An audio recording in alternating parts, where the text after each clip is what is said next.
Yannick Martin, bonjour. Bonjour. Alors dans le marché immobilier alsacien, on entend tout et son contraire en ce moment. Est-ce que vous qui êtes au cœur, vous pouvez nous dire qu'il va bien? Alors effectivement, le marché immobilier alsacien reste très dynamique en termes de transactions, puisque l'envie d'accéder à la propriété reste renforcée malgré les conditions de taux qui se sont élevées ces derniers temps, mais un prix néanmoins qui reste acceptable et qui, compte tenu du niveau de loyer, permet aux jeunes accédants souhaitant devenir propriétaires d'acheter leur chez-soi. Alors parlons des prix déjà des appartements et des maisons en Alsace. Là aussi, on entend tout et son contraire. Est-ce que c'est pas surtout contrasté avec des villes qui se portent plutôt bien en termes de prix pour les vendeurs et des campagnes où c'est plutôt stable? Alors oui, c'est vrai, il y a lieu de faire des comparaisons en termes de prix, que ce soit dans l'ancien ou dans le neuf. Alors certes, de beaux produits bien situés resteront dans des tranches de prix élevées. Néanmoins, les prix moyens sont restés relativement stables, avec une évolution entre 3 et 6% sur certains biens. Donc des conditions qui restent tout à fait conformes si on était amené à comparer par exemple à une ville comme Paris, où là, le mouvement haussier est essentiellement dû à des investisseurs étrangers qui se positionnent sur la capitale. Mais le marché alsacien, quant à lui, reste conforme eu égard à la qualité de la prestation et au dimensionnement des biens. Alors si on résume des prix de vente stables ou en légère hausse, et des taux, vous en avez parlé, à la hausse, ça veut dire que les gens achètent plus petit? Alors, il faut raison garder de ce qu'on entend au travers des médias, au travers de certains établissements. Les taux, il est vrai, ont augmenté, mais recitons juste un exemple concret. Si je compare le taux de l'emprunt d'État, qui reste la référence sur le marché à 10 ans d'août par rapport à février, donc plus précisément de 2,49 à 3,63, soit une hausse de 1,13%, ce qui n'est pas neutre.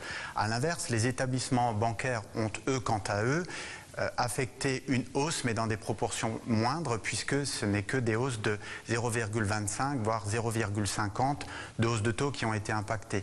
Donc encore des conditions très très acceptables aujourd'hui pour acquérir un bien immobilier, quelle que soit sa nature. On entend quand même des choses, vous qui êtes dans les chiffres, 0,5% de hausse du taux de prêt, ça fait quand même sur 200 000 euros qui sont les prêts moyens, ça fait 20 000 de plus au bout des 20 ans.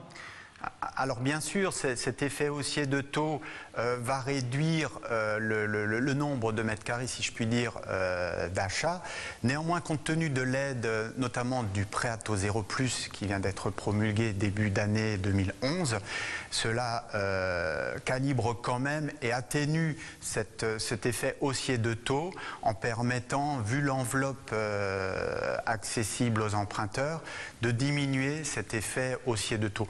Donc le nouveau prêt à taux 0+, qui n'est plus limité par une notion de revenu, en clair, tout le monde peut y prétendre, et permet en fonction de la performance énergétique d'obtenir jusqu'à 50 voire 80 000 euros d'enveloppe à 0%. Est-ce que c'est pas un peu compliqué tout ça, puisqu'il faut un prêt bancaire avec des taux qui augmentent, un prêt à taux zéro qui est fonction maintenant du diagnostic énergétique? Est-ce que les gens s'y retrouvent ou comment est-ce qu'ils peuvent faire concrètement pour avoir le meilleur plan de financement possible en Alsace? Alors pour réaliser, je dirais, un bel investissement dans de meilleures conditions, j'aurais tendance à dire solliciter meilleurs taux. Nous sommes experts puisque c'est notre matière première d'activité. Donc solliciter bien sûr sa propre banque avec laquelle bien entendu nous travaillons, mais il faut se rapprocher d'experts et à partir de là, tous les éléments permettant de faciliter l'investissement sont réunis et nous avons là rapidement les clés pour sécuriser les couples d'emprunteurs souhaitant accéder à la propriété ou réaliser à l'inverse un investissement locatif. Allez, un dernier mot sur un pronostic. Les taux, ils vont continuer à monter ou baisser l'année prochaine? Alors, j'aurais tendance à dire que compte tenu des niveaux qui restent historiquement bas, nous ne pouvons que tendre vers une remontée encore des taux, alors dans des proportions relativement moindres. Néanmoins, ça restera de très belles conditions et de très bons taux pour investir dans l'immobilier qui reste une référence aujourd'hui plus que jamais sur le territoire français. Yannick Martin, merci. Merci.